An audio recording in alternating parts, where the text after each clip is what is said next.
જય શ્રી કૃષ્ણ. હર હર મહાદેવ. આજે આપણે શ્રાવણ માસના સુદ પક્ષમાં આવતી પુત્રદા એકાદશી કે જેને પવિત્રા એકાદશી પણ કહેવામાં આવે છે તેનું મહાત્મય ફળ અને કથા સાંભળીશું. શ્રાવણ માસના સુદ પક્ષમાં પુત્રદા એકાદશી આવે છે જે ભગવાન વિષ્ણુને અતિ પ્રિય છે. એકાદશીનું વ્રત કરવાથી અને ભગવાન નારાયણનું પૂજન કરવાથી ભગવાન પ્રસન્ન થાય છે અને તેમની કૃપા ભક્તો ઉપર હંમેશા બની રહે છે. મહાપુણ્ય પ્રદાન કરનારી, સર્વ પાપોનો નાશ કરનારી, મોક્ષદાયની એવી પુત્રદા એકાદશીનું તન અને મનથી શ્રવણ કરવાથી કે પઠન કરવાથી વાજપેયી યજ્ઞનું ફળ મળે છે અને મન વાંચિત ફળની પ્રાપ્તિ થાય છે. આ દિવસે તુલસીપત્ર દ્વારા શ્રી હરિનું પૂજન કરવાનો વિશેષ મહિમા છે. સુવર્ણદાન માણેક કરતાં પણ શ્રીહરિ તુલસીપત્રને અતિ મૂલ્યવાન માને છે. શ્રાવણ માસમાં કરવામાં આવતી પુત્રદા એકાદશીનું વ્રત કરવાથી સંતાન પ્રાપ્તિમાં જો કોઈ મુશ્કેલી આવતી હોય, સંતાન ઈચ્છુક માતા પિતાને સુયોગ્ય સંતાન પ્રાપ્ત કરવું હોય તો ઉત્તમ ફળ આપે છે. એટલે કે સંતાન પ્રાપ્તિના અર્થે આ પુત્રદા એકાદશીનું વ્રત કરવામાં આવે છે.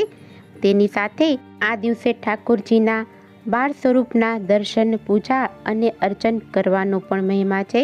કહેવાય છે કે તેના આ સ્વરૂપના દર્શન કરવાથી સંતાન તેના જેવું પ્રાપ્ત થાય છે. આ એકાદશીને પવિત્રા એકાદશી પણ કહેવામાં આવે છે. આ દિવસે ઠાકોરજીને બાળ સ્વરૂપ માનીને એમના માટે વાઘા પવિત્ર રૂપે અર્પણ કરવામાં આવે છે. વર્ષના 365 દિવસ હોય, સૂતરના 365 જેટલા તાર, રંગ, દોરાને ગૂંથીને પવિત્રા બનાવીને આ દિવસે ધારણ કરવામાં આવે છે. આમ 365 તારનું પવિત્રું એટલા માટે કે ઠાકોરજીને 365 દિવસના વાઘા ધારણ કરાવવામાં આવ્યા એમ મનાય.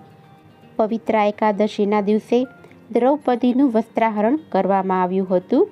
આથી ભગવાન શ્રી કૃષ્ણએ દ્રૌપદીની લાજ રાખી ચીર પૂર્યા હતા. તેના સંદર્ભમાં પણ પવિત્રા ધારણ કરવાની પ્રથા ચાલુ થઈ હતી. પોતાના પ્રભુને કે ઈષ્ટદેવને આખા વર્ષના પોશાક અર્પણ કરવાની મહાન ભાવના આ પવિત્રા એકાદશી સાથે સંકળાયેલી છે. આમ આ પુત્રદા એકાદશીના દિવસે સવારે વહેલા ઉઠી નાહી ધોઈ સ્વચ્છ વસ્ત્ર ધારણ કરી અને ભગવાન વિષ્ણુનું પૂજન અર્ચન કરવું.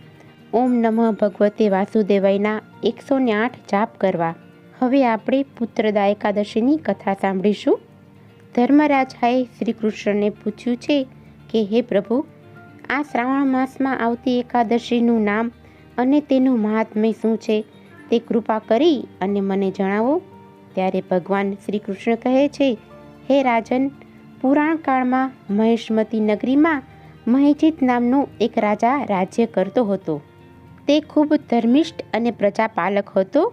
તેનો રાજવૈભવ ઇન્દ્રના જેવો હતો.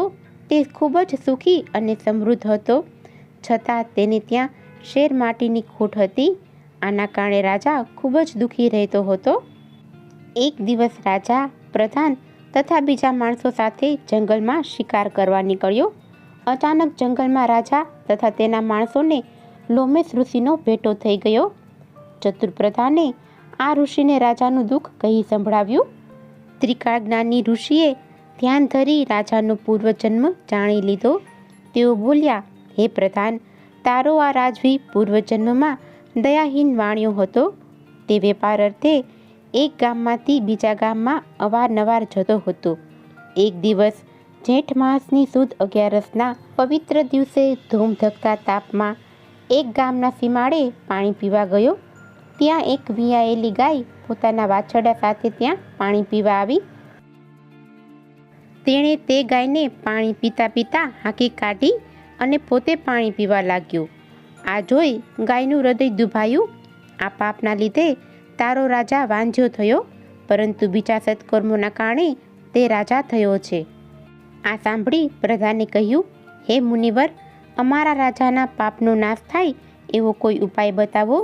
ત્યારે લોમેશ ઋષિએ કહ્યું, તમે બધા શ્રાવણ સુદ પુત્રદા એકાદશીનું વિધિપૂર્વક વ્રત કરો અને તેનું પુણ્ય તમારા રાજાને અર્પણ કરો. તેના પુણ્યના પ્રભાવે તમારો રાજા સંતાનવાળો થશે. પ્રધાને આ બધી વાત રાજાને જણાવી પછી બધા ઋષિને પ્રણામ કરી નગરમાં પાછા ફર્યા.